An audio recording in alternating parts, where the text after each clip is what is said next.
Historia islame na tregon shumë rast ku njerëzit kanë ndryshuar jetën e tyre duke dëgjuar vetëm një ajet të Kuranit, o vëllezër. Vetëm një ajet të Kuranit. Allahu Akbar. Një nga ato është historia e Fudel ibn Iyaz, rahmetullahi alayh. Para sa të bëhej një dietar i madh, një njeri i devotshëm, ishte një njeri që bënte shumë mëkat, shumë gjunaf. Edhe një natë ai po shkonte për të bërë një mëkat. Gjatë rrugës ai dëgjoi njeriu që lexonte Kur'an, edhe ai njeriu ka lexu në këtë ajet. Bismillahirrahmanirrahim. Alam ya'ni lilladhina amanu an takhsha'a qulubuhum li dhikrillah.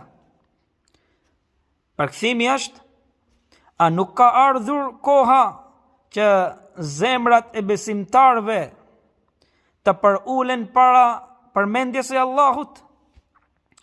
Kur ka dëgjuar Fudel ibn Iyaz këtë ajet, ai qëndroi direkt atje.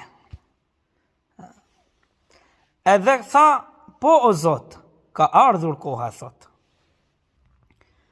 Në atë moment ndryshoi zemra e tij dhe ai u pendua sinqerisht tek Allahu xhalla shanuhu.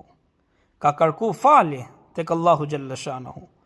Edhe ndryshoi plotësisht jeta e tij, o vëllezër. Subhanallah. Edhe pastaj ma vonë u bë dietar i madh, edhe njeri i devotshëm, shumë afër te Allahu xhalla shanuhu. Prandaj, o vëllezër, vetëm duhet zemra është e hapur për udhëzim. Duhet të mësojmë Kur'anin nëse nuk dim me lexu në arabisht. Sa të mësojmë në arabisht, lexojmë përkthimin e Kur'anit, o vëllezër.